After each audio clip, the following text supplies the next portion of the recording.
Woo! Hey, good morning. You're listening to Conservative Cat. Whoopi Goldberg, is she MAGA now?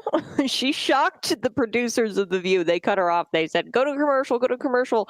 She was caught defending President Donald Trump and one of his major initiatives here, which is defunding the Department of Education. So today's show is going to get into that a little bit. I'm very excited because I have a special guest joining me in the 7 o'clock hour.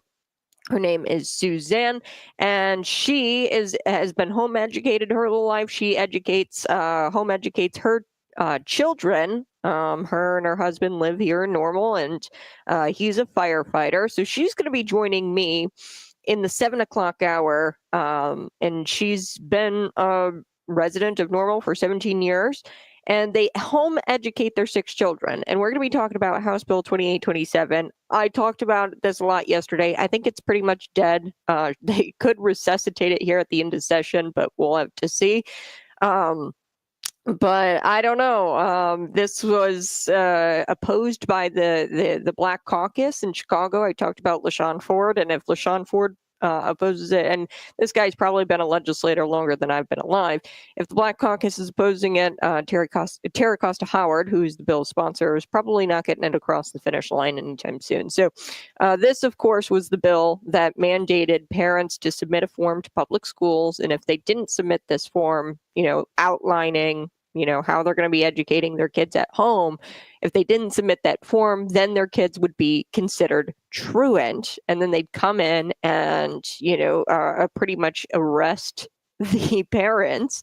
And LaShawn Ford, the state representative out of Chicago, Democrat, said, look, I don't want to criminalize parents. He goes, I'm against the criminal justice system. And why are we going to throw parents in jail, essentially, for simply homeschooling their children and wanting to care for their children.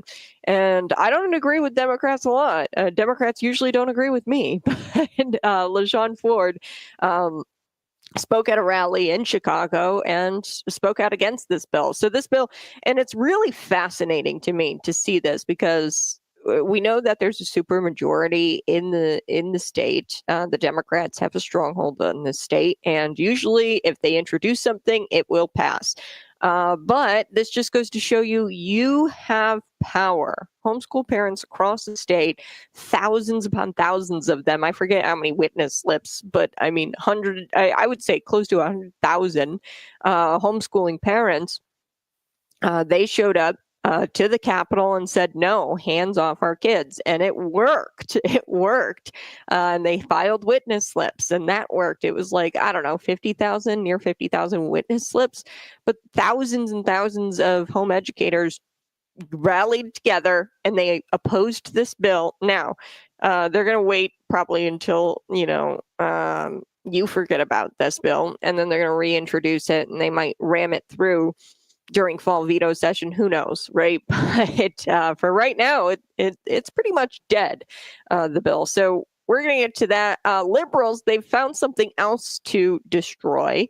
They found something else to oppose that you love, Americans love, okay? Coffee is racist, I guess. Spices are racist, I guess. I don't know. And now all of a sudden, dogs, your family dog is destroying the planet.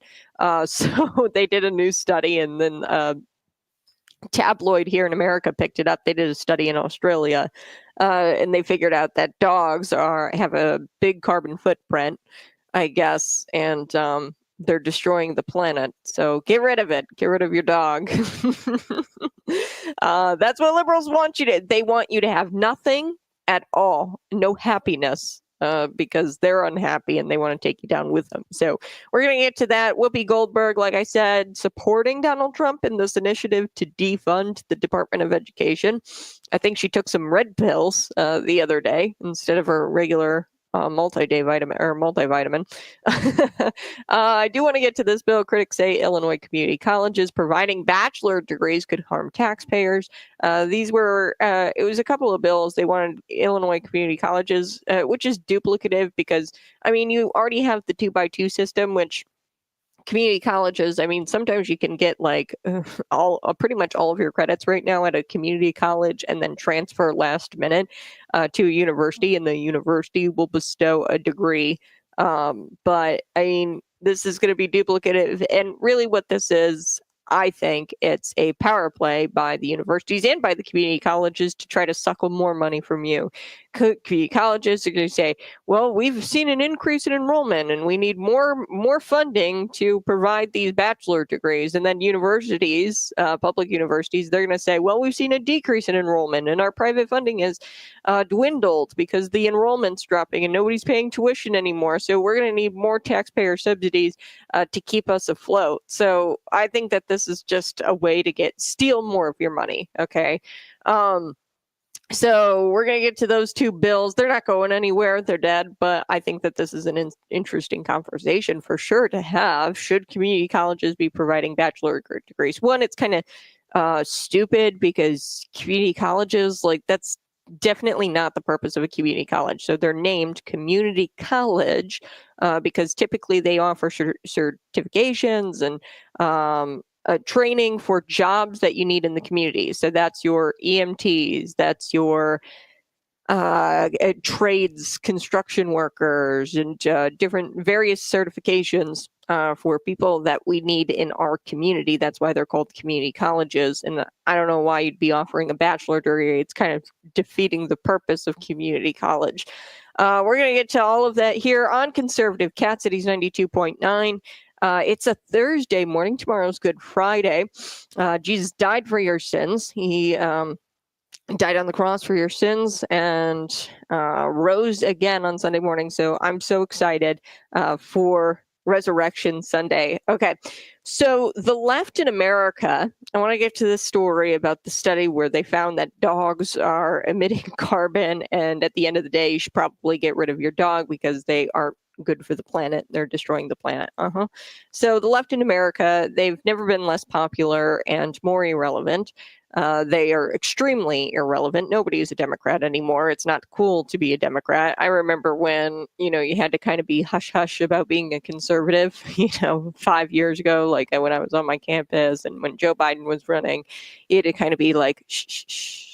Don't say you're a conservative. Don't say that you're voting for Donald Trump. Now it's kind of cool to be conservative. Okay. So they're super irrelevant. The Democrat Party, the left, they're irrelevant more now than they ever have been. And their response to that is doubling down on illegal immigration, which is like an 80-20 issue. People want the sovereignty of people view America as their home. If you view America as your home, then yes, we need to vet people who are coming into our home. It's the same reason why you have a door on your on the front of your house. Okay.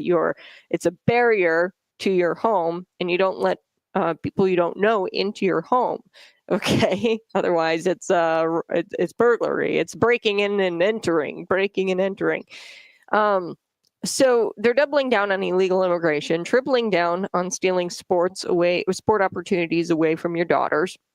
They're tripling down on that and allowing men to participate in female sports. And now they're declaring that your family pooch is destroying the planet. It's the latest thing destroying the planet. I don't know. Cows eating meat destroys the planet. I don't know. These people are ridiculous.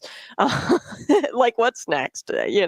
Everything destroys the planet. I would say, Katy Perry going up to space, which allegedly going up to space. I don't know. I don't think she really went because the pod came down and then it opened up and these things are supposed to be vacuum sealed. And this isn't a conspiracy. Actually, somebody, explained it that most likely they didn't go all the way up to space. It just went up really high and then came down. And that's why it wasn't pressure sealed like it should be, because Jeff Bezos was there and he opens up the capsule. Sorry, I'm squirreling right now. That was totally not a part of my story. But, all these celebrities like Taylor Swift and, Katy Perry, they're jetting around the world and they're emitting way more carbon.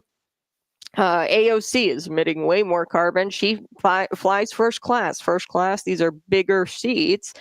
Green weenies at least claim, they're so hypocritical. Green weenies claim that first class is bad because you can't fit as many seats in the plane, and it's bad for carbon emissions. So, because it results in more flights. Anyway, so this is just the latest dogs destroying the planet. We can argue that if dogs were better than people, or you can argue that dogs are better than people. I'll tell you right now, they're definitely better than whoever works at this tabloid. It's called Mother Jones. It's an American tabloid.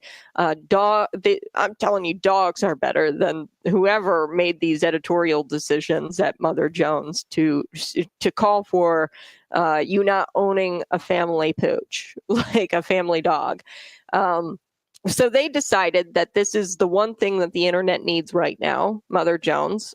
So they said that this new study, they did a report on this new study, this tabloid, that canines are plant killers. Okay, so dogs, quote, have extensive and multifarious environmental impacts, disturbing wildlife, polluting waterways, and contributing to carbon emissions. A new research is found. So they pollute waterways, they kill wildlife, they hurt the plants. There's a lot of environmental impacts that dogs have, according to this new research. An Australian review of existing studies has argued that the environmental impact of owned dogs is far greater, more insidious, and more concerning than is generally recognized. Yeah, when we have our dogs, we aren't really considering like all of the environmental impact that dog has on the planet. They're our family, they're our pooch, right? I don't care what kind he's a member of my family. This dog is a member of my family. I don't care what kind of environment. He's my friend. Okay, so the review published by the journal Pacific Conservation Biology highlighted the impacts of the world's commonest large carnivores, what they call this dogs. Okay, so it's all about they're going to call them a large carnivore because that sounds menacing, and they're going to call for, this editorial site is going to call for you to get rid of your dog because of the environmental impacts. And we have certain connotation, like when we hear the word dog, something comes to mind. When we hear the word carnivore, something else comes to mind. And you see what they're doing here with this editorializing. They're calling the dogs large carnivores on purpose. So the environmental impacts of dogs or large carnivores kill wildlife, particularly birds. Okay, so the carbon footprint of pets is very significant, according to this outlet. They say a 2020 study found that dry pet food industry had an environmental footprint of around twice the land area of the UK, with greenhouse gas emissions from 56 to 151 megatons of carbon dioxide. Okay, so that's equivalent to the 60th highest emitting country. So the pet food industry emits a lot of carbon, I guess. I don't know if you cared so much. I don't, right? I'm going to feed my dog at the end of the day. So I guess they're not calling for banning dogs. They don't want to ban dogs. They just want you to be more aware of it, and they want you to consider how much your fur babies are ruining the planet. And along with anything else we enjoy in life, they want you to consider, that, hey, you're destroying the planet. I think they said coffee destroys the planet. I don't know. I can't keep up. They say everything destroys the planet.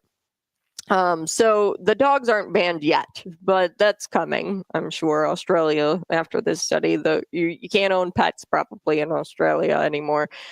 Shortly after this study gets published, they're going to call for that.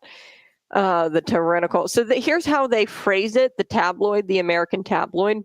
I don't know why they chose to run this story based on an Australian study.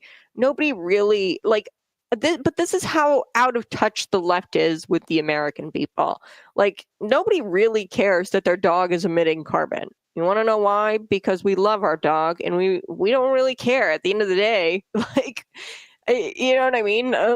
Yes, the world is, and this is why the left freaks out so much. It's because that they don't have the comfort that the Bible tells us. Yes, the world will pass away. The word is the only thing that remains. Like forever. The word is forever, but the world is going to pass away. And we take great comfort in that as Christians, but the left doesn't have that. So that's why they freak out about the planet dying. So this is how the tabloid phrases it. Dogs have extensive and multifarious environmental impacts, disturbing wildlife, polluting waterways, and contributing to carbon emissions. Yeah, I mean, these meetings, I think about the meetings that they've got to be having. And I used to be, I told you, I used to be a left-wing reporter. I worked for public radio, right? Taxpayer-funded radio.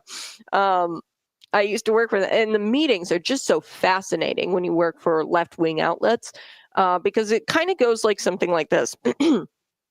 We've uncovered something new that the American people love, and here's how we're going to cover it. We're going to flip a coin, okay? Heads, it causes global climate change, okay? We found something new, something that people love, and we're gonna flip a coin. We're gonna either say that it causes climate change, or we're gonna claim that it's racist.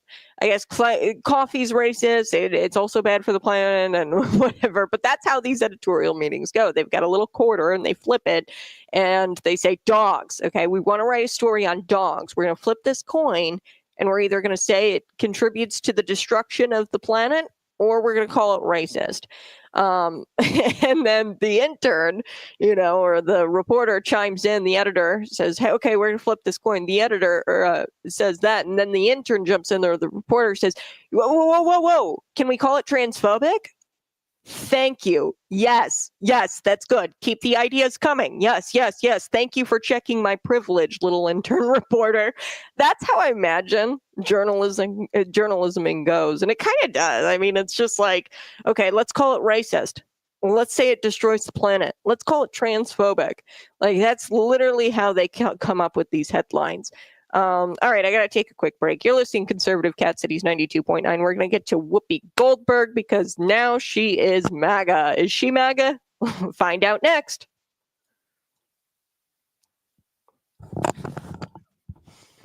Good morning. Smash that like button, share this out with your friends. Ryan, thank you so much. The whole point of community college is that it's a step up to a 4-year school. Yeah, the whole point is that it's more of a trades training school, and they provide jobs. So that's where the name comes from, community college. They provide jobs that the community needs.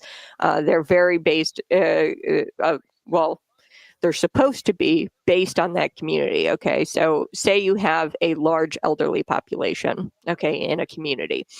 And I went to community college, JJC, Joliet Junior College. And actually, this is a great example because they do have a larger elderly population, or at the time they did. And a lot of my friends went for, these nursing home type certifications, CNA type certifications, so that way they could get into the nursing homes and have professions in that industry. Okay. There's a ton of different things that community colleges offer, but they're largely catered to the area. So, for example, I'd imagine community colleges down in Texas, right? They offer probably certifications in farming and ranching and things like that. It's very community based. And if you just start offering just, your gender studies degrees, your journalism degrees, these generic degrees at community colleges, they're just going to wind up becoming universities. Okay. And then we are going to lose those very, very specific people in our community that make the community run.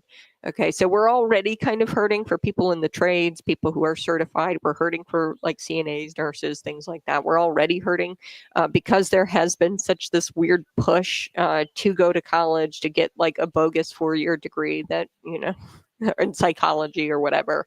And this was all, they beat it into my parents' head, I know, back in the 90s. Hey, you got to go to college, you got to make something of yourself, and now we have all these millennials who are raised by people in the 90s. I'm kind of interesting in that my mom and dad, they both, were parents in the 90s. Okay. And the government fed them this load of crap and this propaganda. You got to go to college. You got to go to college. You got to go to college. Same thing with the food industry, right? Fruit is good for you. Eat a ton of carbs, and grains and things like that. And fat is really bad. Don't eat butter, because that's going to, clog your arteries or something. That's totally bogus. But they started destroying America in the 90s. Okay. That's where they started all of this. They started destroying America in the 90s. And you can attribute a lot of what's going on today from back then. They started telling parents that, and the parents in the 90s, they're typically parents to millennials. My parents had me a little late in life. My mom was like 40 when she had us twins. Okay. So we're Gen Z, my brother and I, we're not millennials. But, I've got an older sister who's a millennial. I've got an older brother. They're millennials. Okay. So this generation, I call them the lost generation. They grew up believing that if they went to college and they got this bogus degree, that they would make something of themselves and they'd have this wonderful life. And it's not the fault of, my parents or the parents in the 90s, because that's what they were told. And why would they not believe the government, right? Because they're speaking with such authority on this, and they've done all the study and all the research. Why wouldn't we listen to the experts? Okay, back in the 90s, when they said butter was bad, when they said college was good. Okay. And my brother and I, we kind of missed this millennial generation. We don't fit in that generation, because my parents had us later in life. So they were fed the 90s garbage, but we're not millennials, and we kind of missed this this time period where we bought into this. Okay, where that propaganda was just like shoved down the throats of parents everywhere. We kind of missed that a little bit, being that we were born late, like when my mom was 40. So we kind of missed all of that propaganda that was fed to the parents in the 90s. So I was born in 1999. Okay, so by 2000s, you had 9/11. That really changed things, and we started to shift the conversation to, hey, we have to be in the Middle East, right? So that's what the government did. So we kind of missed that propaganda, the 90s propaganda. They were destroying America. Back in the 90s. Bill Clinton, right? A Democrat, Clinton. So they were trying to destroy America back then. We grew up, and my brother and I never bought into it. We both went to community college. We never bought into the propaganda, although our parents wanted us to go to university right away, and although they wanted us to get 4 years degree, and ultimately I did. But I went to community college first, and I wanted certifications. I didn't want to spend all that money on college, and I didn't want to go into debt. And that's why, you've got this lost generation. They got these bogus degrees, okay, gender studies or whatever the hell, psychology, and they go into their career field with that degree, and then they're not making any money, and they're like, oh my gosh, like, how did this happen? Because you got an inapplicable degree.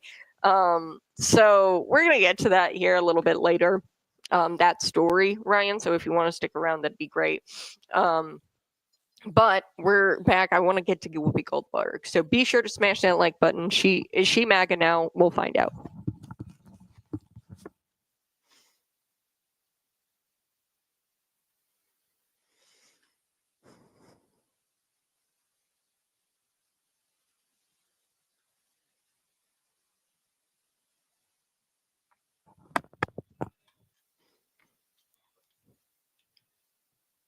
Hey, good morning. You're listening to Conservative Cat Cities 92.9, the news and talk Bloomington Normal. So do appreciate you tuning in this morning. Did you miss it? We had a cruise stop yesterday. So it was at Runnin' Errands, and we are giving away a Caribbean cruise. Now, this is the best prize I've ever seen Cities 92.9 give away. So you got to come sail away. Come sail away. I love that song. You got to come sail away with Cities 92.9 and Expedia Cruises. You can register for the cruise and become a finalist at one of our cruise stops this spring. Okay, so we have a lot of stops. You got to go to cities929.com to see the whole list. But we have 2 finalists that we select at every stop. And then you're going to win a prize pack, okay, at that stop. But then also you're going to qualify for a spot at our grand prize giveaway on June 26th at the new Smash House Tavern on Prospect Road in Bloomington. You got to be 21 years of age to register. We draw 2 finalists at each stop. The first finalist is 30 minutes after the start of the 2-hour broadcast. We're going to be there for 2 hours, and then we draw it at the end of the second hour, the second finalist. Okay, so you got to be present to win. There are stops. The next one that I've got is Deep End Tap in May. May 5th. Now you got to check back often because we are going to have more and more of these as time goes on. 5 to 7 p.m. at the Deep End Tap in May 5th. That's a Monday, May 5th. Okay, so you guys are going to want to check that out. On our cruise stop list, that's cities929.com. Win a Caribbean cruise with Cities 92.9. Okay, I want to get to this. Whoopi Goldberg, I guess she's MAGA now. No. I have not found a new respect for Whoopi Goldberg. Okay, chill. This is the same multimillionaire I ripped on earlier this week who said that you aren't paying enough in taxes. Okay. Now The View, they got together and they were yakking it up around this table, but for a fleeting moment, there was a sliver of sanity coming from Whoopi Goldberg. Now, I don't know if she woke up, had multivitamins, and or she went to go take her multivitamins and somebody duped her and into taking red pills. Okay. But Whoopi Goldberg is actually coming out in support of Donald Trump defunding the Department of Education. And I mean, she went a little bit further than just supporting it. Okay. It's not that she just supports defunding the Department of Education. She went very far with this, and I think she actually became a libertarian here for a quick second. Let's take a listen to Whoopi Goldberg. Here we go. What we have to always do, regardless of who you voted for, you still got to pay your rent, you still got to take care of your kids, you still got to take care of your business. And maybe some of what's happening, like, you know, they're trying to take apart the Department of Education. Yes. Maybe that is a good thing, because maybe it will force us to make sure that our kids actually get what they need.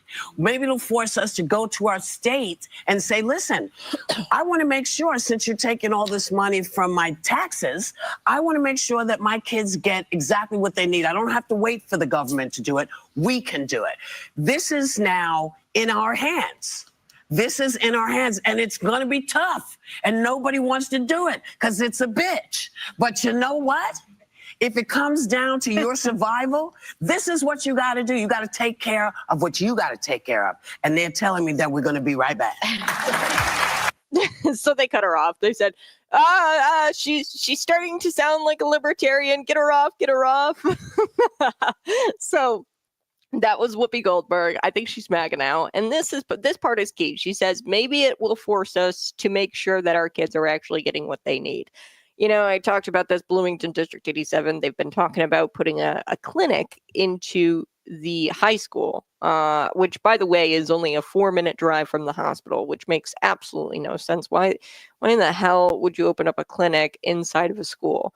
Number one, you're like wanting kids. Like 4 years ago, 2020, 5 years ago, we were like begging kids to not come to school sick, and we were masking them and saying that they need to shelter in place or stay at home, right, and not come to school sick. But now we're encouraging kids to come to school sick, go to the clinic that they're going to build in the Bloomington High School, okay, or well, that they want to build in the Bloomington High School.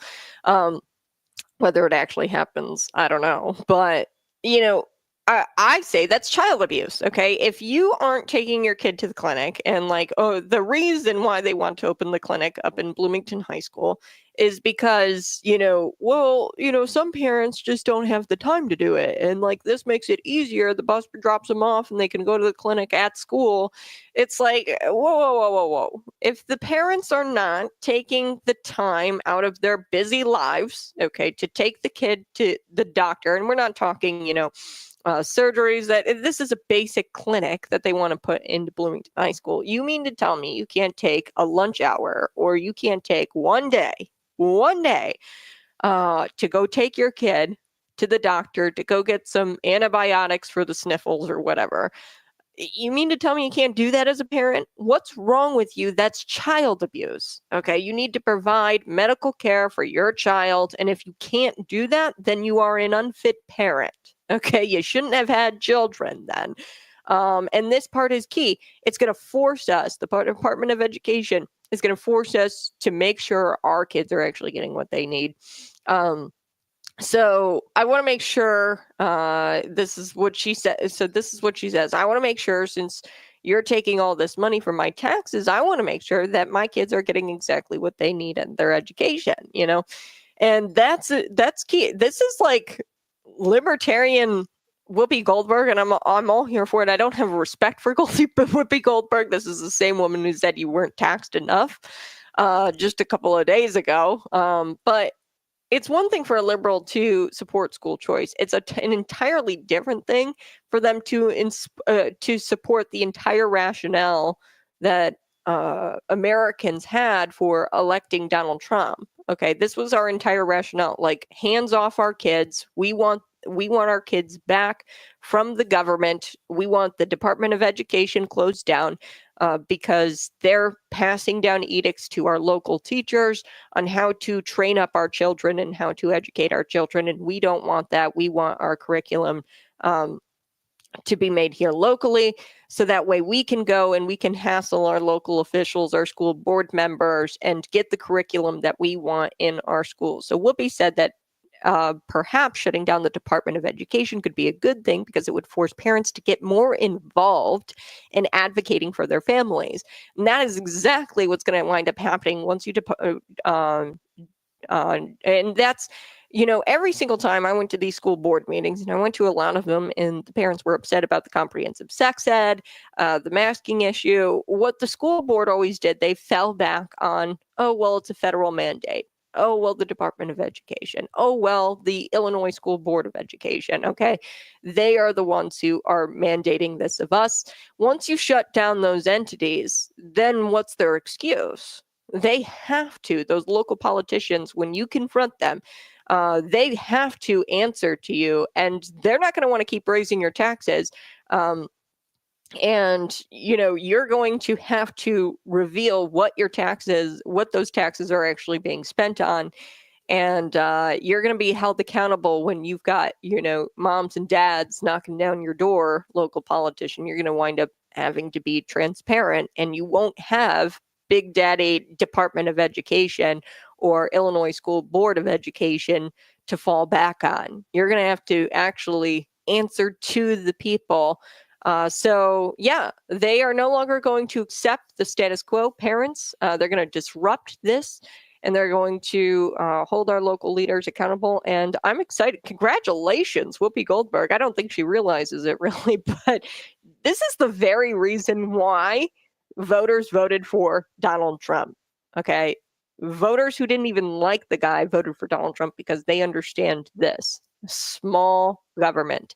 Okay. And this big government is making it to where the kids are taught this nonsense ideology, and it's not reflective of the families in the community. Okay. So that's why people voted for people who don't even like Donald Trump voted for Donald Trump, because they wanted more accountability in schools, and shutting down the Department of Education is going to make your local leaders and school board members more accountable to you and answer to you. So for everybody watching the new, nodding along to what Whoopi Goldberg was saying, congratulations, you're all MAGA now, because that is a MAGA idea. Make America great again.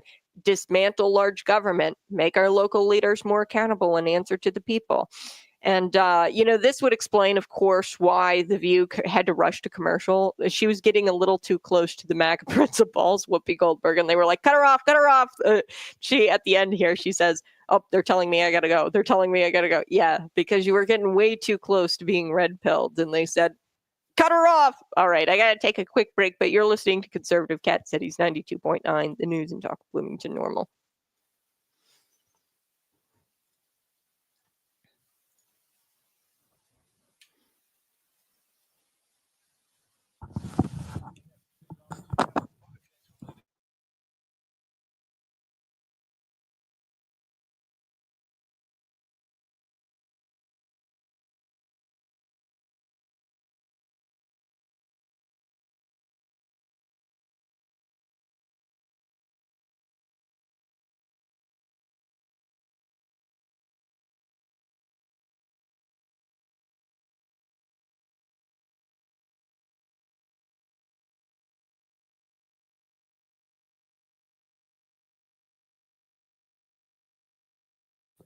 Hey, good morning. Go ahead, smash that like button, share this out with your friends. We're going to come right back. Man, I don't know. Are your allergies working up lately? My throat is just like toast for some odd reason. I think it's because something's growing outside. It's spring. Um, okay, so let's get to some of your comments. I want to get to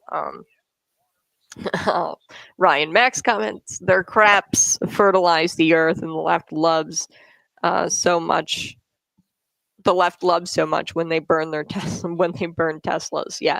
So the dogs, right? I talked about this earlier, where there was a study done by Australia and an American tabloid picked it up, and this is what the left does. They find something you love and they say that it either destroys the planet, it's transphobic, or racist. Okay, they find something that we love as Americans and they find a way to demonize it because they don't want you to be happy. Why? Because they're unhappy and they want to pull you right down with. It's classic bully tactic. So the dog poop, it actually fertilizes the earth, right? I mean, I pick up my dog poop because I love mowing the grass, and it's kind of hard to do when there's dog crap all over the place. But if you were to just leave it, it would really fertilize the ground. People, I don't have to tell you guys this. Some people are farmer. I'm sure you're a farmer. A lot of people listen to the show are farmers. They spread manure out into their fields, and it fertilizes the earth. But apparently, it causes too much carbon emissions. It destroys plants. Now, it's really interesting. Like when you see dogs pee, the grass around the pee, so the grass will die, but the grass around the pee actually is really green and beautiful. So their science is just completely whack. Dogs are actually probably great for the planet, the earth, right? Fertilizing the ground, the crap, and the excrement. Like there's nitrogen, I think, in the pea that makes the grass really green around it, and yeah, it kills the grass temporarily, right there in that little spot where they pee. And that's why they say that dogs are plant killers, right? They're like, oh, they kill the plants. It'll come back even more luscious than it was before, okay, because the nitrogen in the pea. I mean, it's amazing how God set everything up to work itself out. Okay, He wouldn't put anything on earth that is bad for like He wouldn't like the dogs. They serve a purpose. They're man's best friend. They are companions, right? And they aren't bad for the planet at all. They're actually good for the planet, and it all kind of works out. The crap fertilizes the ground. The pea is actually pretty good for the plants. It kills it off, but then it comes back even better later, the next cycle or the next spring. So anyway, they're saying that everything you love is bad for the environment. They'll say that coffee is racist, spices are racist. I don't know. I can't keep up with it. But then I like the comment about the Teslas. These people are so hypocritical. Like they're the ones who all bought the Teslas and urged us to buy electric vehicles. But yet they're burning the electric vehicles and making it impossible for electric vehicles to be sold in the United States because stock is going down and they're hurting this business. One of the only businesses that sell a decent electric vehicle. Okay. So yeah, they're anti-planet. Look at Taylor Swift and how she jets around AOC, how they all jet around the planet or jet around the world for their speaking arrangements. They fly first class. So yeah, I mean, the carbon emissions thing is just absolutely ridiculous. Let's see, carbon emissions from the peasants are the problem. The elitist emissions don't pose any kind of problem. Exactly. It's hypocrisy. Well, and I like to say this, it's not hypocrisy, it's hierarchy. So they are the people in power and they know you're a dirty little peasant and they're going to make you follow the rules for thee, but not for me. That's how they view that. That's their worldview. They don't have to follow the rules that they say that you need to follow in order to not destroy the planet. And like I said, I take great comfort in knowing that the planet will be destroyed. I have no issue with climate change at all. Why? Because the Bible tells us it's going to happen, that the world will die off and the world will pass away. And it's not forever. So, I mean, I like when people are like, how could you not care about the climate? I mean, there's only so much. I mean, I'm a conservative, so naturally I'm going to take care of the planet. And I like to recycle, one, because I like to save money, right? Two, I like the earth because God, gave us nature, and I want to take care of nature. But I'm not going to like freak out about the world passing away, because it will. That's what the word says. Okay. So, I mean, no, I'm not going to like be baited into fearing the world ending, because I know it will. It just will.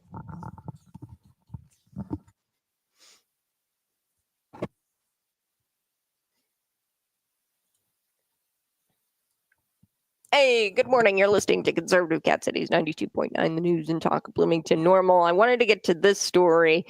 Critics, they're saying that these 4-year degrees that would be offered at community colleges, that's going to cost the taxpayers money. Yes. So these bills, they're dead. They're not probably going to go anywhere. I don't foresee them going anywhere, but they were introduced. And I think that this is a conversation that we've got to get ahead of as conservatives, as Republicans, because this is just duplicative. It doesn't make any kind of sense. It's going to dilute the education quality that you'd get at a university, and it's these serve separate. They're supposed to serve separate populations. Okay, so community colleges have a purpose, universities have a purpose. Okay, so the bills are 2482, House Bill 3717. Okay, and they argue that community colleges should offer bachelor's degrees. Okay, so these bills say, hey, let's get it to where community colleges offer bachelor's degree. And opponents of this bill say, oh, well, that's going to dilute education quality, and it's duplicative of existing university programs. Okay, so there's something in Illinois. It's called the 2x2 program. I didn't even really know that this was a program. I just thought it was something that kind of happened, because I've never really looked into this. But you can transfer your credits, and it's through the 2x2 program. 2 years at a community college, 2 years at a university. That's what I did. I went to Joliet Junior College. But they've even extended it to where it's not just 2 years, 2 years. You can do 3 years at a community college and then transfer your last year at a university and get your degree. And heck, even sometimes you can go to a community college for 3.5 years or near 4 years, and then you can transfer to a university and get the 4-year degree. Okay, your credits will transfer. So there's already programs that exist to save college students money if they want to pursue a 4-year degree through the community colleges. Okay, this is just duplicative. And State Representative Paul Jacobs, who serves on the House Appropriations Higher Education Committee, said that he doesn't even know why you would want to do this at a community college, because, like I said, they serve different purposes. So community college, they get their name. It's called community college. So community colleges are typically very catered to the area. So, for example, Joliet Junior College, there is a large elderly population in Minooka.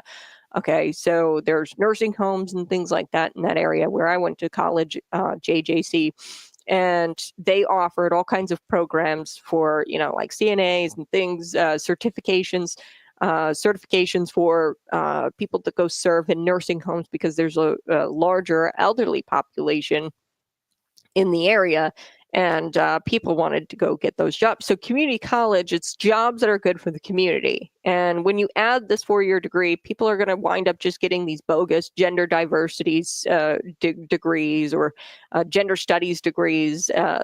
And now there's already understaffing going on in these community jobs, like your EMTs, like your construction trades, like your nurses are in the nursing homes. Okay, so there's already a lot of that going on. This is just going to exacerbate that. Okay, because now you've introduced the university degrees, the bachelor degrees, the psychology degrees, and everybody's going to want to go for those degrees because the government pushes that, and they pushed it really hard in the 90s as well.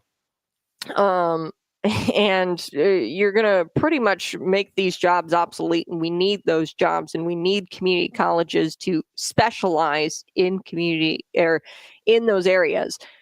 So I'm going to take a quick break, but you're listening to Conservative Cat. We're going to come back. We're going to chat about this. And then in the 7 o'clock hour, I have a very special guest, and she's going to be joining me to talk about the homeschool bill, which I think is pretty much dead unless they try to resuscitate it.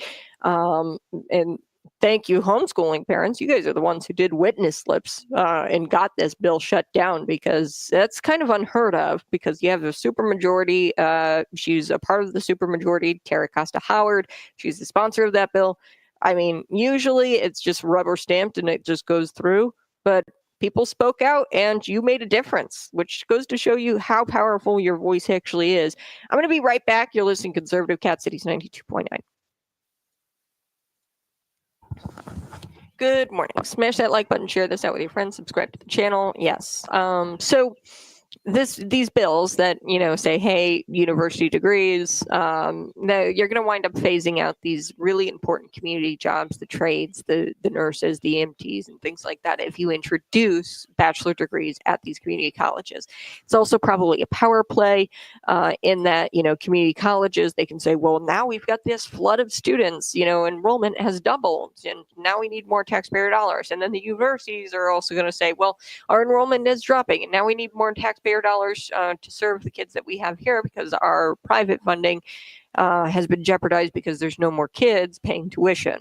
Okay, so you see what's going on here. It's more probably a scam to try to get them more taxpayer dollars, because this is kind of already going on. And I don't know why you would want to do these bachelor degrees at these community colleges, when you can kind of already go through community college, pay the community college price, and then at the end get the university degree and transfer your credits to a university. Like, we already have a program that is set up to save kids money if they choose the university degree route. Okay, so Paul Jacobs, he says that, I don't know why you'd want a community college 4-year degree if you could go get a university degree through the 2x2 program, right? So why would you want a community college degree, a 4-year degree, if you could just go the 2 years at the community college and then continue your education at the university and get the university degree? I don't know why you would want the 4-year degree at the community college when you could get one at the university through the 2x2 program. It's just ridiculous. And he said it's a power play. I'm not sure if this isn't some kind of power play to get the students from the universities into community or junior colleges, which is really anti-productive. The whole idea of community or junior college is to provide education for things that communities need. Like I said, they're very tailored. So I'd imagine a Texas community college is going to look very different from a Joliet junior college. Okay. Jacobs also explained that through the current program, university students can get a university degree by paying community college prices, like through that 2x2 program. And it's not just 2-2, it's 3-1, it's 3.5-1. So they can already pay community college prices and get the degree through this program. I did it, right? I mean, I paid half the amount of debt that I would have if I went all 4 years to Illinois State University. I did 2 and 2. And I'm pretty much paid off, which is incredible. I can't believe God is so good that I was able to do that. I paid my way kind of through college, and I didn't have to take out a ton of debt, so that was great. But here's what Jacob says. He says, so you can still get an SIU, a U of I, an ISU degree, one of these university degrees, from a university, and have done most of the time at a community college. So we already have something like this.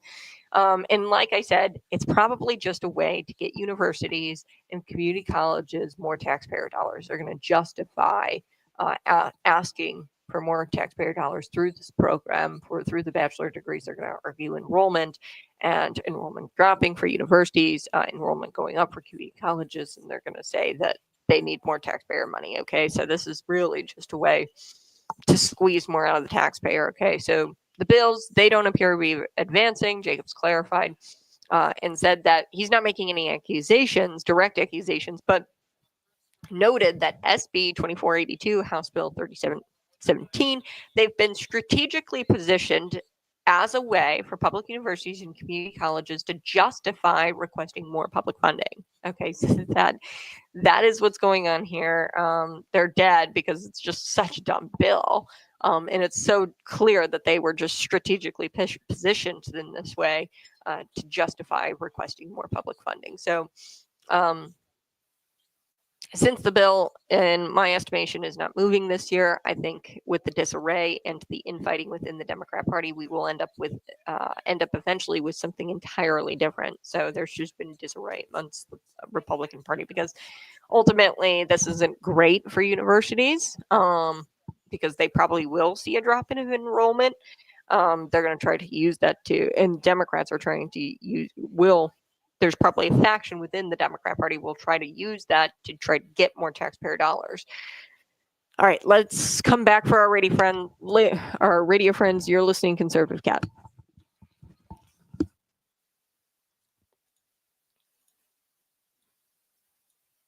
Good morning. You're listening to Conservative Cat Cities 92.9, the news and talk Bloomington Normal. Yes, before we took the break, I was telling you about a couple of these bills. Opponents say that these are duplicative, this is just duplicative of the 2x2 program, the Illinois 2x2 program. So Senate Bill 2482, House Bill 3717. Opponents argue that allowing community colleges to offer bachelor's degree could dilute education quality and duplicate existing university programs, despite claims that it would expand access and address workforce needs. It's actually going to do a whole lot of work. It's a whole lot of bad to the workforce needs. Okay, community colleges are designed to provide. So a Texas community college is going to look totally different than a Joliet Junior College. Okay, Joliet Junior College, there is an elderly population in Minooka. Retirement type communities, and they offer a lot of certifications and a great program in nursing, right? Nursing homes, so you can get like a CNA, and then you can go into one of these nursing homes in the area, and then you can pursue your profession in Joliet with that certification. Now in Texas, maybe like it's ranching or whatever. I don't know what they do in Texas, right? So a Texas community college is going to look really, really different than Joliet Junior College because maybe they offer certification in ranching, right? Or farming cattle. Okay, something like that. And they just look different. So that's why they're called community colleges. And this is going to do really, really, if these were to have passed, and I think they're pretty much dead, but they might reintroduce them later. It's just dumb because the Illinois 2x2 program already allows students to get a university degree by paying community college prices. I did that, right? I went through the 2x2 program and I got my university degree pretty much for half off because I did the two. But the 2x2 program isn't just 2 years at a community college, 2 years at a university. You can actually, through that program, go 3 years and then like 1 year at a university or something like that. So there's already students out there who are paying community college prices for the university degree. And as Paul Jacobs said, he's not making any direct accusations about these bills, but he said that it looks like they've been strategically positioned as a way for public universities and community colleges to justify more funding, request more public funding, taxpayer dollars, So, according to Jacobs, a drop in university enrollment could lead to decreased private funding, forcing universities to rely more heavily on taxpayer dollars to make up the difference. Okay, so Jacobs said community colleges offering the 4 years degrees would dilute education quality. So we're going to be right back with that. Plus, I have a special guest joining me in the 7 o'clock hour. Join me next.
Hey, go ahead, smash that like button, share this out with your friends, and subscribe to the channel. Before we took the break, I was telling you a little bit about Paul Jacobs. He's the state representative who's opposed these two measures that probably aren't going to go anywhere, like the House Bill 2827.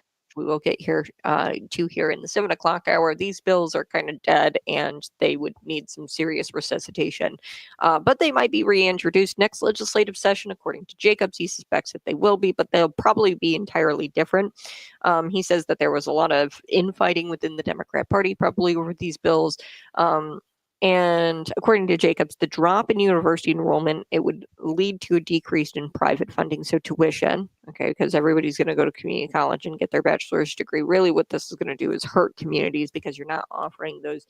You're going to be offering these bachelor degrees and everybody's going to go for the bachelor degree, right? Because the government back in the 90s, I would say, told parents that, hey, you got to go to college, you got to get a degree, and you got to make something of yourself, okay? And this is just bogus.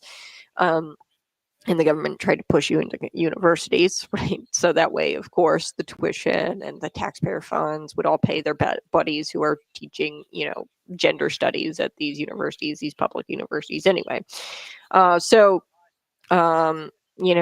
This is really just power play to try to get more tax dollars at the community college level and at the university level. But community colleges offering 4-year degrees would dilute education quality, according to Jacobs.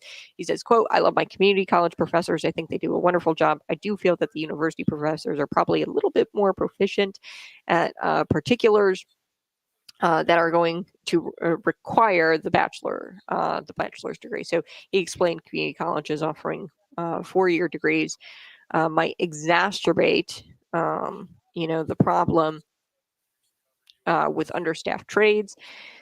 He says, quote, I think community colleges would have to staff additional professors qualified to do bachelor degrees, which would increase the cost of the taxpayer. Okay, so what you're going to have to do is do more staffing at these community colleges. You're going to add like an entirely new program to offer university. Like you're going to have more administration to issue these bachelor degrees, these 4-year degrees.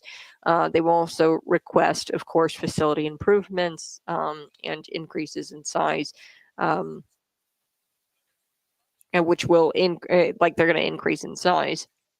So they're essentially they're essentially getting rid of community colleges. And what they want to do is make every community college a university, and that a public university. That's what they're doing. And that's not good. Community colleges serve a purpose. And it's just bogus. It's just a totally bogus. And the Democrats knew it was bogus from the beginning from the get-go, because like I said, bills, if they're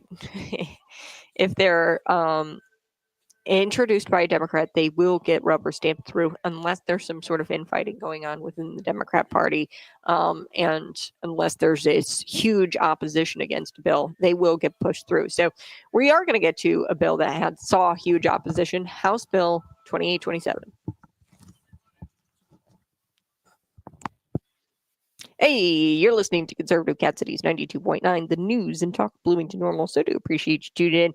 I do want to get to House Bill 2827. Now, this was kind of incredible to watch, being somebody who watches the state house and being somebody who sees the way the Illinois government operates. It's very rare where you'll see bills where there's infighting going on within the Democrat Party itself. And if it's sponsored by a Democrat, likely it's going to go through. Okay. This was one of those bills that didn't. House Bill 2827. And what this bill essentially does is, requires parents to submit some sort of form to the public school saying that they're home educating their children. And if they don't submit that form, then they're going to be subject to arrest, probably, at least according to LaShawn Ford, who was at a rally in Chicago. He said, why are we going to open up parents to the criminal justice system? He goes, I don't want to see anybody in the criminal justice system, especially not parents who are just trying to provide for their children and care for their children. So joining me, Will Estrada. He is an attorney And then we also have Susanne Schurter. Susanne Schurter is a mother. We're going to get to her first. I want to talk with you, Susanne, about House Bill 2827. But real quick, Susanne Schurter, she has been home educated her entire life. She's a resident of Normal for 17 years, her and her husband. Luke is a firefighter and a paramedic, and they home educate their 6 children. And then Will Estrada is senior counsel for Homeschool Legal Defense Association. You guys can go look them up. But thank you guys both for joining the program. How you doing? Good morning. Thanks for having us on. We appreciate the opportunity. Good morning. Okay, we've got Susanne and Will. We've got you here as well. I'm going to throw up Suzanne's picture here on the stream. You guys can come to YouTube, Facebook, Twitter, and Rumble and see us all. Really quick, Susanne, I want to talk with you first, and then we'll get to Will. I want you to just kind of describe who you are and what your mission has been over the last couple of months with House Bill 2827, and why you care so much about it. Absolutely. Thank you for the opportunity. Well, first of all, I could not home educate without my husband, Luke, who happens to be my best friend. He is the supporter, my number one supporter, and is so involved in the way that we educate our children. Just when he's off work, he is helping with math or teaching them how to rotate tires and change the oil in the vehicle, doing all of those things that are also life skills. So we really are a team. And we love all this time that we get to invest in our children, because we know that it's a gift and we only get to do this once. And you did mention that I was home educated and loved my experience for the same reasons, just being able to have all that enrichment and that time around my parents. And it was during the 80s, so it was not like this was super popular back then. So I know that my parents were forerunners in the state of Illinois, which, Kat, has been a wonderful state for home education. I mean, we have some of the best museums and parks and trails, and there are so many things for home educators to just take advantage of for enrichment and all of the things that we want to expose our kids to. And there's a lot of homeschool groups that people can use to do that with, but ultimately, we are educating our children as Christian home educators. And I know you've touched on this on your program a lot. COVID really lifted the hood on the education system. And so a lot of parents started home educating, maybe for reasons that are not the same as mine, just that they feel that they can give their kids a better opportunity. Maybe some of the dismal education numbers in Illinois just prompted them to say, hey, I can do this. I'm already spending time at home during COVID with my kids, and I really love learning with them and alongside of them. But as a Christian home educator, my husband and I really feel strongly the words that are in Deuteronomy 6, that you love the Lord your God with all your heart and all your soul and with all your strength. These commandments that I give you today are to be upon your hearts. Impress them on your children. Talk about them when you sit at home and when you walk around along the road and when you lie down and when you get up. And we take those verses to heart, not just because they're from the Word of God, and so we know them to be true, but because we have seen this in our lives, and we know that the best education our kids can get, in our opinion, is just to be discipled by us as we're doing life together as a family. And then I've also seen and witnessed through my home education experience and in my children's, just how tight those family relationships get. I am so close with all of my siblings, even as an adult, and our kids are forging friendships and just building those relationships, because they're each other's primary peers. Even though we do utilize a lot of family and friends and the opportunities that we have for field trips, it's not that we just stay at home. I think that's what's kind of been confusing, Kat. And what really threw home educators for a loop is that we see the benefit and we see what's going on that's positive in the homeschool community. And to be honest, this bill is based on a premise that is really, it's offensive, Kat, because this bill is based on the premise that unless home educators have the state looking over our shoulders, we're just home educating to abuse our kids. That is literally the thrust of this sponsor's bill, is that, well, home educated students are in the dark, they're excluded, nobody sees them. Tara Costa Howard literally said on an interview a couple weeks ago that public school children are in front of mandated reporters every day, and their teachers have criminal background checks. And I'm listening as a home educating parent that realizes homeschool is just an extension of home, and public school is an extension of government. So is the sponsor saying then that parents have to have a criminal background check in order to raise their own children? I mean, this is like socialist stuff. What is even happening? But the opportunity to share about this bill is helpful because it's also had this strong narrative from the sponsors of this bill that it's just a form. What is the big deal? If home education's so great, why don't you guys want to just fill out a form? You can still educate.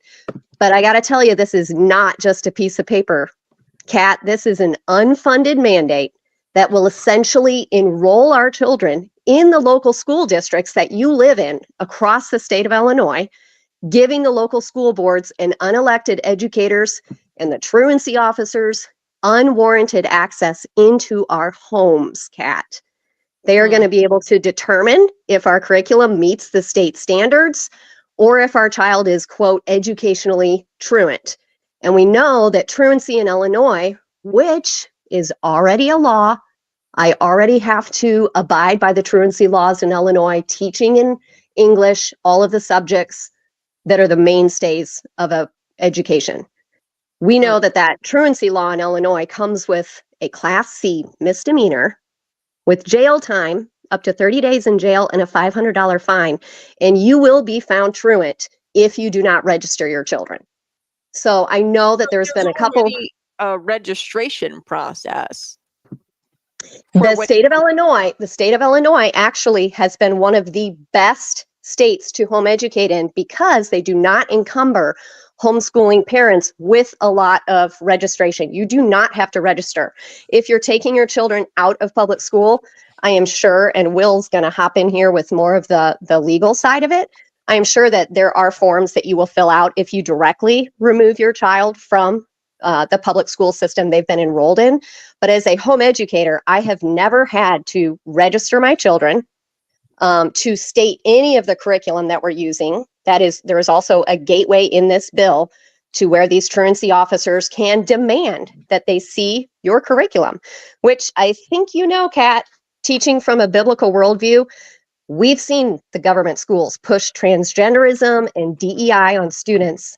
And Luke and I teach our children, they are created exactly in the sex that they are intended to be, that their chromosomes, their blood, their DNA, their bone structure tells them that God created them in the sex that they are. We will not be teaching state standardized sexual orientation that they want you to teach.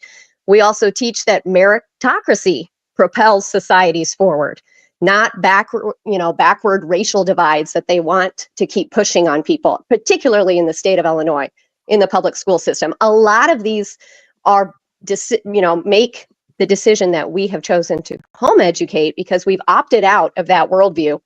And for us personally, we will not be teaching that. But within this law, they can look at your curriculum. So are they going to say that my children are truant because I'm not teaching all of these things that are ideologies and agendas that we do not align with? That, Kat, seems to me that could also infringe on our First Amendment rights of religion, that we have the freedom to practice it. If you don't mind, I'm going to breeze through just a couple of the other amendments in the Constitution that this bill directly goes against. And then I want to hear from Will because he's fantastic. We just love the support of HSLDA. I agree with my friend from Chicago, Latasha Fields. She is a micro school teacher and home educates in her home. And she has the Be Louder podcast on YouTube, which is excellent. And I'm quoting her here. She said, "There is no data that suggests homeschool families are broadly guilty of educational neglect. In fact, numerous studies show that home educated students outperform their public school peers in academic achievement, civic engagement, and college readiness." And the homeschoolers are under suspicion in this bill when we see that Illinois is not producing the educational standards that most children should be coming out of school with. Right now, there's a report that only 35% of students in public school can read at their grade level, and only 28% can do math proficiently. So this really is a baseless assumption against homeschoolers. And Kat, this turns the responsibility on us parents to prove that we are innocent before they will deem that we are not automatically truant. It Yeah. makes us criminals before. Well, So and this is one thing I not how a do- republic works. Yeah, and one thing I do want to bring up is that Auditor General, the Chicago Board of Education inspector, there was a report done where there was like over nearly 500 sexual complaints against the Chicago public school employees, Yeah. students in I think these were 2022 numbers. So like it's just a complete lie to assume that, because they go Right. through background checks, because they're, public educators, that they're safe Right. people.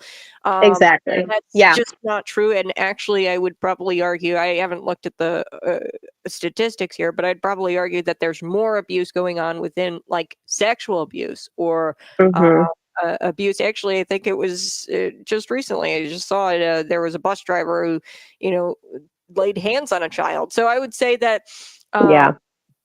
that there is more evidence that suggests that there is danger inside the public schools, more danger and more of a threat there. Exactly. Yeah, thank you for bringing up Exactly. the statistic.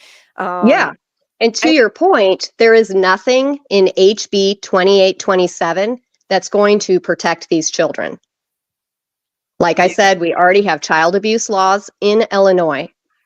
And the children that have been statistically tied to, Will, you might want to jump in here, because this gets to the history of where this bill actually came from. Do you want to kind of expand on that, Will? Yeah, on some of that? absolutely. First Thank off, you. it's great to be on. I'm Will Estrada, Senior Counsel at Homeschool Legal Defense. And Susie, as you're talking about this, I'm like, I don't really need to be saying anything here. You could be taking this whole interview. Like Susie, We're glad to have you. Oh, it's good to be on with all of you. Like Susie, I'm also a homeschool graduate. I was homeschooled K through 12. My dad actually is a public school teacher. He spent 37 years as a special ed teacher in the state of New York and the Commonwealth of Pennsylvania. So I'm a fan of our public school system, but in Illinois, the system is broken. And as Susie was saying, that the Illinois public education system and DCFS, the Department of Children and Family Services in Illinois, they are agencies that are really in crisis at this point. The recent NAEP scores, these are the U.S. Department of Education National Assessment of Educational Progress scores for 4th and 8th graders in public education, they showed that 2/3 of Illinois 8th graders are functionally illiterate. They are not proficient at math. They are not proficient at reading. When you dig into those numbers, vast majorities of kids, 8th graders in our public education system in Illinois are not able to read and write. And that is just a tragedy. And then digging deeper on the agency in Illinois that should be protecting vulnerable children from abuse and neglect, the Department of Children and Family Services, there have been investigative reports. There have been audits done by the state of Illinois showing that children are dying who are under the care and supervision of DCFS. I think many of our listeners may not know this, but Illinois is number 5 in the nation for deaths of children due to child maltreatment. That is a horrifying statistic. None of these are homeschool kids. These are children who are known to DCFS, either in foster care or with investigations where DCFS has dropped the ball. And instead of focusing on improving our public schools in Illinois, protecting children and reforming DCFS and making those major decisions to protect kids, the sponsor of HB 2827 is saying, well, let's go after homeschoolers. People like Susie who love their children, who are sacrificing for their children. And it just is completely uninformed and ignorant. Well, guys, we do have to take a quick break, but we're going to come back. And if you guys want to join us on the stream, you can get some extra content there. I'm on YouTube, Conservative Cat. Find me and subscribe today. We're going to be right back. We got to take a quick break with Will Estrada and Susie next. All right, guys. We just took a break for our radio friends, but we are still live on the stream, and just wanted to actually share a story with you guys, because this was actually incredible. And this is when I noticed that you said Illinois' public education system is broken. I was attending Illinois State University. I was in journalism school, and I couldn't believe that this girl did not know how to read or write. And she was a sophomore in college. She was at a public university in journalism school, and she did not know how to read or write. I asked her just straight up, do you know how to read? Do you know how to write? And she goes, kind of. And she really struggled. And, I was interning, and I ultimately had to let her go from an internship. I was the director for this internship. And I had to let her go, and I just told her, hey, I would really highly recommend you go and find a tutor. I have some time to help you, but I just don't think I'm qualified to teach you how to read or write. At this stage in my life, I don't think I'm able to do it for you, but I would highly recommend you go get a tutor. This is what I told her, and I just couldn't believe it got that. That's actually really sad. Yeah. And I love the changing the tire story. So I had a roommate in college. Like, it's insane, the public education system and what they churn out. And I did public school, and I turned out all right, but it was because my parents were so involved. Sure.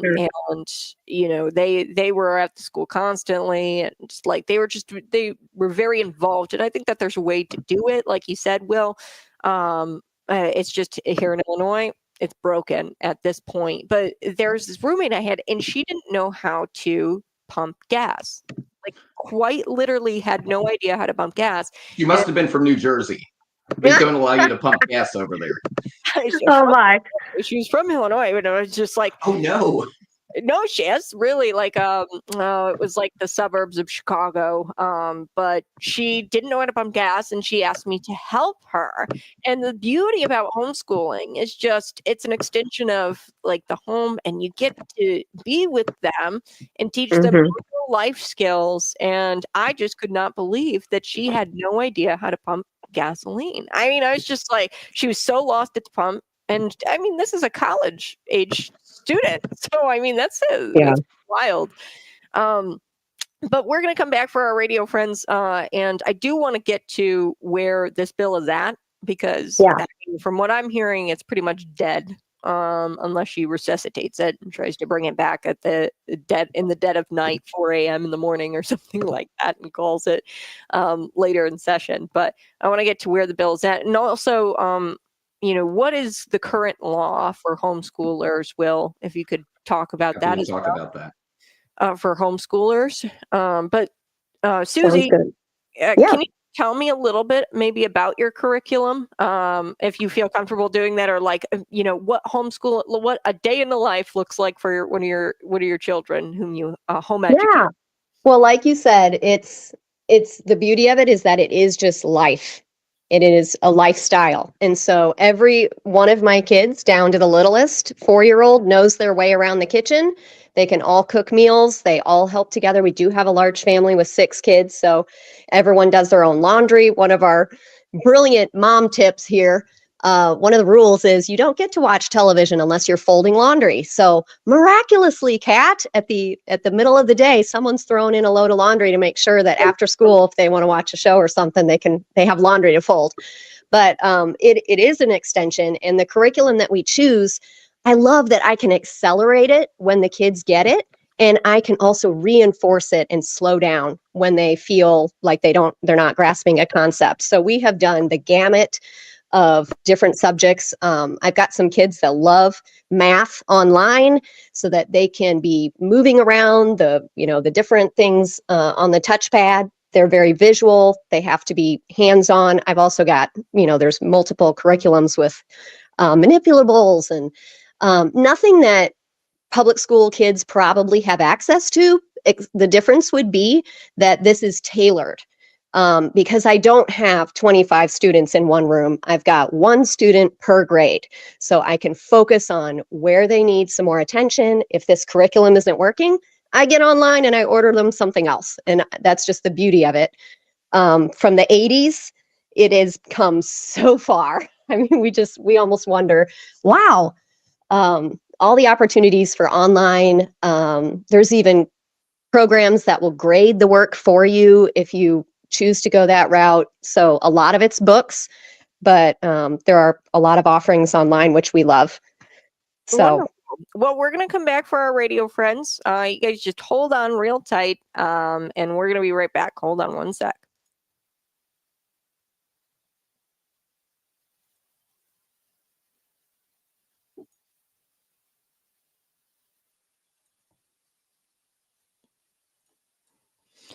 Good morning. Hey, you're listening to Conservative Cat on Cities 92.9, the news and talk Bloomington Normal. This morning, we're talking all things homeschool. Susie, she's joining us. She is a mother of 6, and she's been home educating her 6 children in Normal. She's a resident of Normal for 17 years. We've also got attorney Will Estrada, the Homeschool Legal Defense Senior Counsel, joining us as well. And before you took the break, I was telling you, hey guys, I was actually in the stream telling them about, some encounters I had in college of people who were products of the public education system. And I'm telling you, I had a roommate who didn't know how to pump gas.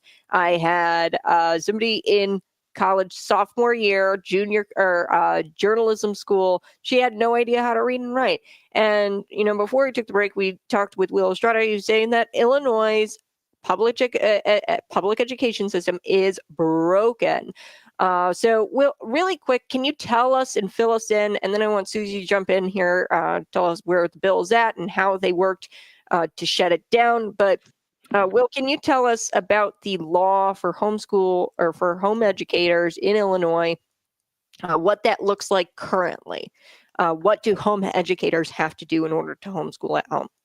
Absolutely, Kat. So the reason Illinois has such good laws regarding home education date back 75 years, actually. In 1950, there were 2 Seventh-day Adventist parents, and they decided to homeschool their children. They both had education experience teaching in schools, and they were actually charged with criminal prosecution, sort of what HB 2827 wants to do for every homeschooler who doesn't file this piece of paperwork. They were charged with truancy, and the case went up to the Illinois Supreme Court. And in 1950, the Illinois Supreme Court, in the landmark decision of People versus Levison, said it doesn't matter where children are being educated, whether it's in a public school or a private school or in a family setting.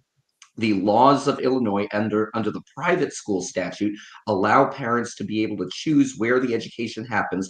But then the court said, so long as the children are receiving a valid education, they're receiving an education that's similar in the subjects that are taught to what they would receive in the public schools. And then the Supreme Court in People versus Levison went even further and said, and if there are questions about the child's education, the burden of proof is on the family to show evidence that they are providing an education to their children. So that has been the law. Illinois is one of 12 states. It includes New Jersey, Michigan, Texas, where homeschoolers do not need to check in with the government in order to homeschool. Our founders said that this is one of our inalienable rights. I would say a God-given right, that parents come first. They are the ones who are primarily responsible for the education of their children. Susie read that wonderful verse from the book of Deuteronomy in the Jewish and Christian scriptures. And we don't really co-parent with the government when it comes to the education of our children. So that has been the law. There have been instances where there have been questions raised about a child's education. We always talk with the Regional Office of Education. We make sure that they know that the family is providing an education. And once the authorities are satisfied, the case is closed. So no new laws are needed. Homeschooling has worked well for 75 years in Illinois. And to see now legislators want to put homeschoolers like Susie under the supervision of the local public schools when our public schools, as you said, are in crisis mode is frankly very disconcerting. Mm-hmm. Susie, I want you to chime in. What kind of hurdles have you faced when opposing this bill? I mean, have you gone to, obviously, lawmakers trying to shut down? Yeah, what have you seen absolutely. on your travels? So, like I said, I think the misnomer is that this is just a piece of paper, and it just is not. There are questions about the 14th Amendment violation where there's unequal protection under the law. So if public school parents are trusted by default they're not required to prove to the state each year that they're not neglecting their children. So why are the homeschool parents singled out? Because that would be a double standard, of course. Then we have the Privacy Act, coerced disclosure without justification. This bill would mandate that families turn over private educational plans, personal information, medical history, what my educational background is, what my husband's is, and that is all being gathered without any allegations of harm or misconduct. So we feel that this would violate the spirit of the Family Educational Right to Privacy Act of 1974, which is supposed to protect individuals from unwarranted data collection. And then just the full criminalization of parents by truancy laws. They actually, in the Second Amendment to this bill, they put in there, well, this is in the original bill, and then they didn't make it much better, did they, Will, in the Second Amendment? But this forced mandate will allow local people to come into your office, to your home, from all these local school boards and review your medical or your educational portfolios and the status of each child weekly if they deem necessary. I would have to be proving up per child, oh yeah, they're learning this, they're learning that. And I look at that as an invasion of my home. I mean, the Fourth Amendment says you have a right to no search and seizure that's unwarranted. In the Second Amendment that they put on this bill, they indicated that truancy officials could privately interview your minor children, take them aside from you, and question your minor children. And we are just shocked by this. So all that being said, that is why my family has gone to the Capitol in Springfield 3 times. Every time that this bill has had movement, and this legislation started the very beginning of February, then it needed to be read before the Education Committee, and that happened March 20th. And over, let's see what the numbers were. 2,000 people came to our legislative day, which was, I'm sure that was an Illinois record. And then I want to make sure they get the numbers right, but they had to close the Capitol because there were so many. Between 5,500 and 8,500 homeschool families, like Susie, homeschoolers came out on March 19th when the bill first had its hearing in the Education with and Policy all their Committee. kids. Yeah, we filled the Capitol building from top to bottom. They had to close it for capacity in the Capitol. So because this bill is so extreme, Kat, the pushback from home educating families has been strong.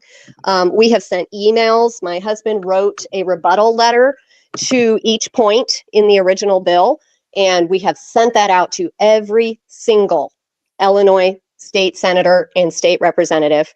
We have made calls to nearly every office, just asking them not to remove our right to parent our children, because we see this as a parental rights issue. It is so extreme in the overreach. This is not oversight of my education. This is government overreach right into my home. And then we have spoken with representatives. Now, sadly, Kat, we feel that at the beginning, when the first draft of the bill came through, it was passed through clearly partisan. As Will mentioned, we have some bipartisan support now based on the parental rights issues within this bill. And I love your positivity, because I really do hope that the bill is dead. However, the sponsor herself said on the floor last Friday that nothing's dead. She would be willing to retool this and try and unveil it again. And maybe Will can step into that, what the process is and where it is going forward. Yeah, so Kat, as Susie said, really the reason this bill has run into so much trouble is because of people like Susie and her husband Luke and their kids. They have dropped everything. They have dropped their busy schedule. They've packed their kids in the minivan or the SUV, and they've driven to Springfield, Illinois to make their voices heard.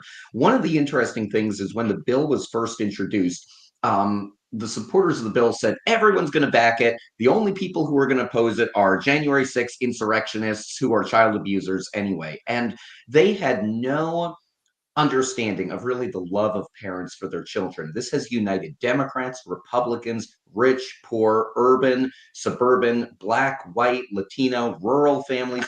They have all come out to peacefully, with smiles on their faces, but strongly and passionately tell their legislators, leave homeschool families alone. Let us continue to exercise our rights to be able to educate our children with how we see fit.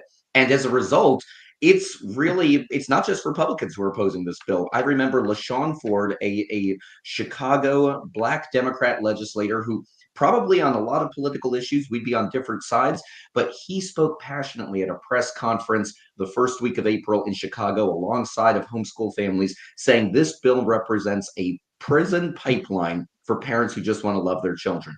And that opposition, combined with the Republican opposition, combined with the moderate opposition, has really left this bill in limbo. Now, the deadline for bills to pass out of one house and then go to the Senate, that was on Friday, and the bill failed to go there. It was advanced to third reading, but it did not pass the House. And technically, the bill should be dead for the legislative season. As Susie said, though, Tara Costa Howard made this really kind of vitriolic speech about homeschoolers on the floor of the Illinois House. And she said, I'm going to come back with another amendment. We don't know what's going to happen. There are procedural ways that she could get a waiver for the rules. We know she has requested that the Speaker of the House give her a waiver. And right now, she has not received a waiver for HB 2827. So we are cautiously optimistic, but we're not ready to declare victory just yet.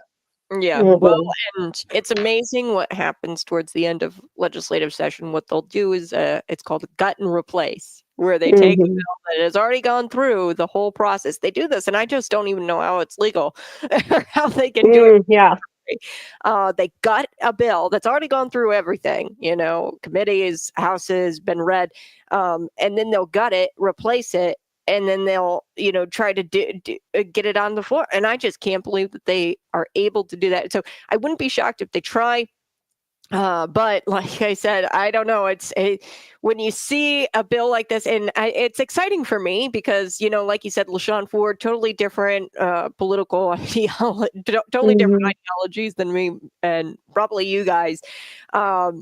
It's incredible to see a bill that's been sponsored by a Democrat be shut down because of you and your husband and your kids. And what a learning opportunity, am I right, for your kids? Yeah, it has been. It has been. And we do not take credit, obviously. This was such a wonderful rally for the whole homeschool community. And we do feel that God has his hand on home education. We do feel that he has blessed the years that we've had with our kids. And we don't think that he would be wanting that to go away for Illinois students and homeschool families. So we have just continually told our kids, this is how the legislative process works. Just touring the Capitol, we took them to the military museum in Springfield there, all those opportunities to get in the space with our legislators and say, this is who we are. We took our kids right to their offices, spoke with their staff. They have disappointingly been pretty absent. We have not been able to have town halls scheduled with them. We've tried to reach out, but they're essentially leaving it to their staffers to just take your message, record your opposition to the bill, but they do not want to speak to us. And that's just been my personal experience. I'm not sure about other home educators' experiences, but it is sad that it seems to be just the temperature has been really high. But I think that should also let people understand the gravity of this bill and how the parental rights overreach. This is not just a home education bill, piece of paper, file this, what is the big deal? This bill would actually open the door as a Pandora's box to future legislation in Illinois that circumvents the regular legislative process. So if a school district decides, hey, this year, your mandated form is going to look like this, and we're also going to require that you give us this, and we're going to come into your home because we want to see that you are teaching this according to the state standard. It is wide open. So we feel this is a last line toward a slippery slope toward just oppression for Illinois home educators, which is really sad from a state that has had such a sterling track record. Right. Will, do you want to add to that maybe where the bill originated, the model bill? Yeah, we've got to go to break real quick, guys, but we're going to be right back. You're listening to Conservative Cat Cities 92.9. We've got special guests Susie and Will on with us discussing House Bill 2827. We're back next. Okay, folks, smash that like button, share this out with your friends, subscribe to the channel. I'm Conservative Cat. Right over there is Will Estrada. And joining us is Susie Schurter. She's been home educated her entire life. And, Susie, before, we get it, we want to come back for our radio friends, and I want to get to Will. But before we get into all that, I do want to ask you, is there a reason why is it because you were home educated? Is that why you decided to homeschool your children? And what do you kind of think about, and I know this is going to be you live in Normal, right? Correct. Yes. So the sales tax referendum recently passed. And I'm kind of curious your thoughts, if you're comfortable sharing your thoughts. I know this is kind of like throwing it out there. Your thoughts on providing more funding to public education and the system. Kat, before we talk about that, can I just jump in? Because I wanted to follow up on something Susie said about how they've made going to Springfield part of their homeschooling and how that might actually not be allowed if HB 2827 becomes law. Absolutely. Yeah, absolutely. Wait, what's I'll make it quick. Yeah, go ahead. You're good. Now or when we come back on air? Let me check. Probably when we come back on air. Yeah, when we come back on air, we've got a minute. I can say in 20 seconds. We've got a minute and 32. So we'll come back on air. And we're just gonna take a quick break. And we're gonna come back on air in about a minute. Is that all right, guys? Yeah, sure. And I'll jump in here. Will, I want everyone on the radio to hear what you have to say. I'll just jump in and say, personally, Kat, I just don't want to give up my kids. That is just the long and short of it. There are 100,000 reasons why home educators choose to keep their children home. We keep ours home because we love them and we're jealous for time with them because we know that time is short. And even though the days can seem long, sometimes, because let's face it, no family is perfect. We all get tired and we all have highs and lows with a curriculum that might be frustrating or what have you. The days are long, but the years are short. And I just love our kids to death. And with Luke's fire schedule, he loves to come home and have his whole family there because we don't get him for 24 to 48 hours, several times a week. And so that's a lot of nights during the week that only mom is putting kids to bed, doing the routine, doing the family dinner without dad. And so we absolutely love the family time that we get, and just investing our values in our kids and teaching them skills that we know they're going to use, like budgeting and what do taxes look like, because they're walking through life. They're walking through life with us. So they are changing the oil. They are fixing the dishwasher and building the deck and installing the windows with mom and dad because they're home. So if there's a home project, all hands on deck. We're all doing this project together. Yeah. Well, let's come back for our radio friends. You're listening to Conservative Cats. Subscribe to the channel today.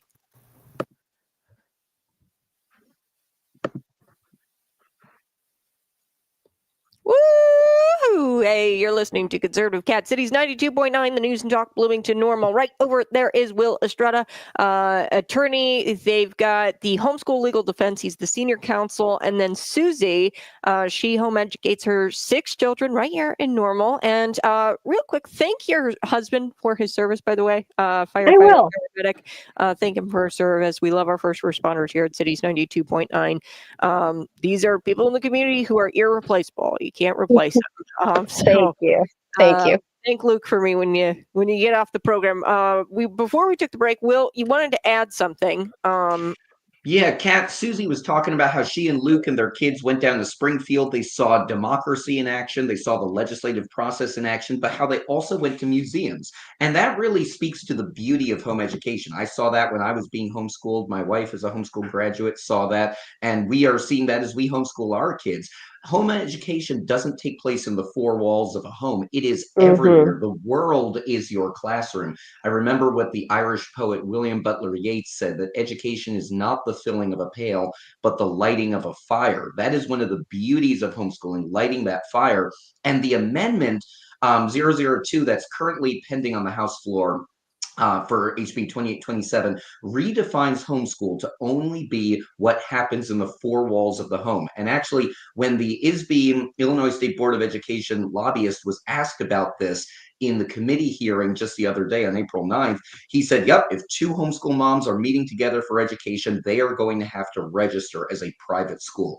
The intent, either intentionally or unintentionally, with HB 2827 is to remove the ability of families like Susie and Luke and countless homeschoolers across Illinois to be able to educate in co-ops and learning pods and micro schools at museums, but just to make them stuck at home, which is really kind of ironic because the whole, at least stated, purpose that Tara Costa Howard has for the bill is to put children in front of other parents and mandatory reporters and other adults. It's just, this bill is a solution in search of a problem that's going to create tons of more unintended consequences. Yeah, right. Well, and like I said in the program, I mean, I've met people who are products of the public education system, and they don't know how to pump gas. They don't know how to do their taxes. They don't know. And I was fortunate enough to have grown up with parents who were very involved, and I went through public school. And as I get older, I start to see some of these little things where they were trying to indoctrinate me. And for a while there, I actually totally abandoned. I mean, I didn't, I talked to my parents. I didn't want to talk to my parents. I abandoned my family and adopted a totally different belief system. I came back, the prodigal daughter, right? But I came back and I realized that was a belief system that works, and I wanted that belief system, but I was slowly indoctrinated, even in public school. I mean, I went to a good school. I'm not saying that. And I had great teachers, but I look back on my life now as a young kid in high school. I mean, there was such a, and I'll just tell you guys, there was such a weird cult-like, I'm not going to say it was a cult, but this cult-like feeling of you had to be at school and away from your family. The saying, actually, our high school colors were black and gold. And there was this saying, bleed black and gold. And I found myself wanting to be at school rather than at home with my parents. And now I'm 25 years old. I wish I would have had, the years are short. I wish I would have had way more time with my parents. We almost lost my dad to COVID a couple of years ago. And I look back at my life and I'm like, man, why did I just spend so much time at school? And, I think that homeschooling gives you those years, that are short. It does. Yeah. And I think it comes down to, Kat, really, who owns your children? Mm-hmm. Seriously, everyone needs to think about that. That's why this is a parental rights issue. In the bill, there is a line that states the state of Illinois feels that a child should be educated along the lines of what promotes the state, or what the state, I don't have it directly in front of me to quote it, but they're essentially saying the education of a child is to serve the state. That's not the purpose of my child's life. And I don't believe that as Americans, that's not what this country was founded on. We are a representative republic. Our children, our property, our lives, our families, our home is our castle. They belong to us. And I have wonderful friends who are public school teachers investing their lives in children, and they have my utmost respect. And this is why this is a parental rights issue. If you want the freedom to put your children in public education, or that is your only option because you're a two-income family, then you have the freedom to do that. If you want to choose private school, parochial school, you have the freedom to do that.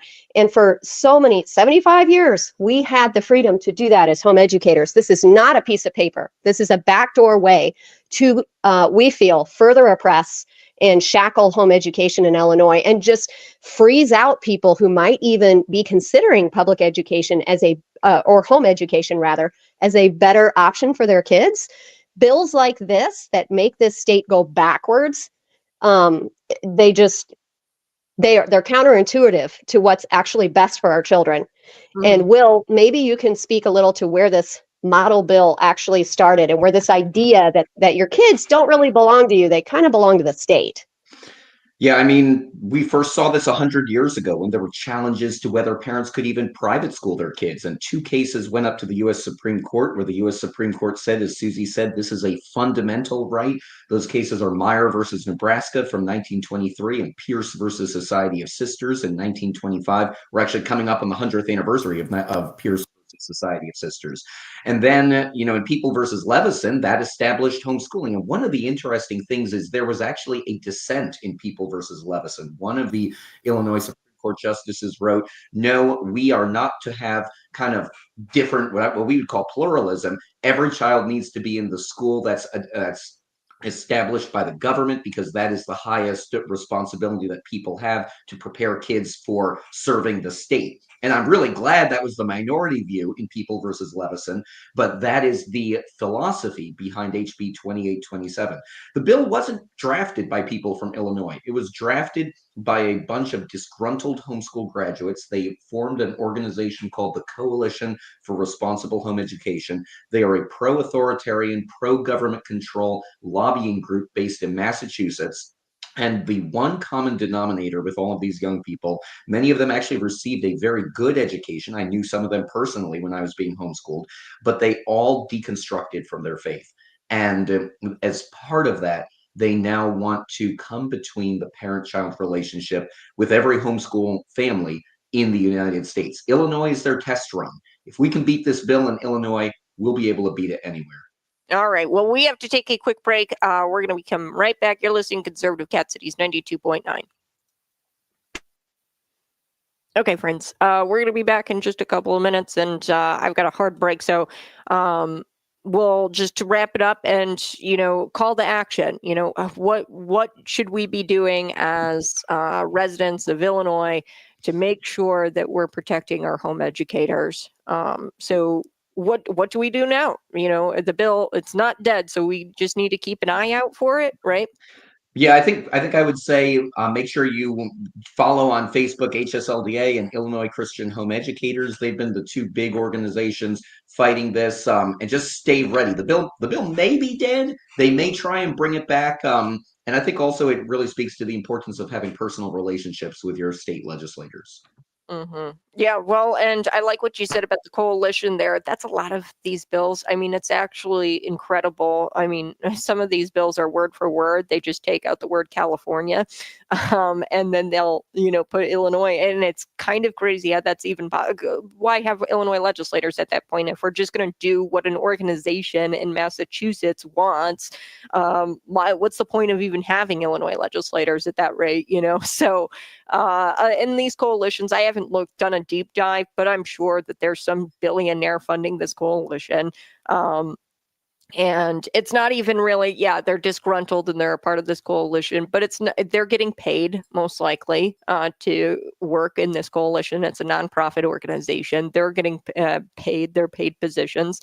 And it's all funded by billionaires, likely. I haven't done a deep dive, but I'm sure it's just... They actually got a $60,000 grant from the founder of Ben & Jerry's.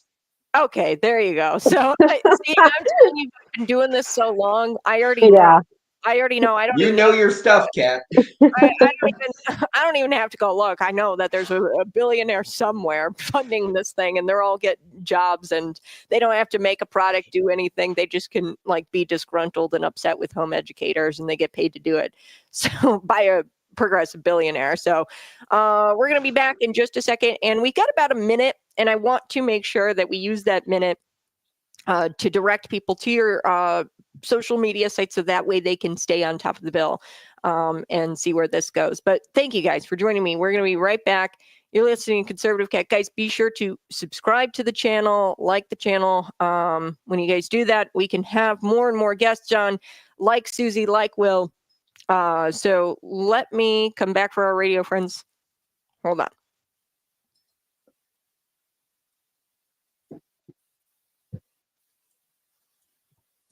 Woo! Hey, good morning. You're listening to Conservative Cat Cities 92.9. Be sure to find us on YouTube, Facebook, Twitter, and Rumble. And that's the end of our show, guys. But before we go, I want Will and Susie to kind of have the last word here. Call to action. What am I, even an Illinois resident who might send their kid to public schools, what can I do to ensure that home educators are protected? Because whether you're a public school or you send your kids to public school or you're a home educator, I think that we can all agree that home education serves a purpose. And like you were saying earlier, Susie, your husband is a firefighter, and it's just so nice, and it works with your schedules, to where Mhm. to actually see his children, sometimes Yeah. 8-hour shift. Absolutely. And I think something we didn't mention is that this bill also wants to scoop the private schools and the parochial schools as well. So the oversight will be directed into their curriculum and potential truancy investigations if they don't like what they see there too. So I appreciate just residents that hear this, just realizing, oh, this is so much more than I thought this bill was, and reaching out to your representatives and just kindly saying, hey, we want freedom and parental rights. We do not want to become a more authoritarian state that just gets into people's business and private lives and tells them how to live. My family doesn't want to take a bike ride up the Constitution Trail here in town to the library and feel under threat by a truancy investigation because it's 11:30 in the morning and I've got 6 kids on the trail on bikes. Like, homeschool is life, and it just has a really good track record. So thank you, Kat. Mm-hmm. Will, how do we find out more about the Homeschool Legal Defense Foundation? Well, we encourage our listeners. We're on Facebook, we're on X, we're on Instagram at simply HSLDA, as in Homeschool Legal Defense Association. I encourage people to also check out ICHE, the Illinois Christian Home Education Organization. They have been absolutely heroes in this fight to protect homeschoolers and private schoolers, as Susie said, in Illinois. Well, thank you both for joining me here on Conservative Cat. So do appreciate it. You guys have a blessed rest of your day. And folks, be sure to find me on YouTube, Facebook, Twitter, and Rumble. And before we go, head on over to cities929.com today. We are giving away a cruise, a Caribbean cruise, and we're going to be at various Bloomington Normal restaurants, Central Illinois restaurants. And what you're going to want to do is head on over to cities929.com. See where we're going to be at next. So right now, Deep End Tap, May 5th, that's when we're going to be drawing finalists for our grand prize. You're going to qualify for a spot at our grand prize giveaway June 26th at the new Smash House Tavern, Prospect Road in Bloomington. You got to be 21 years of age to register. We're going to have 2 finalists at each stop. Bye-bye. I love you. Try to win a cruise with us. Go to cities929.com. See you later.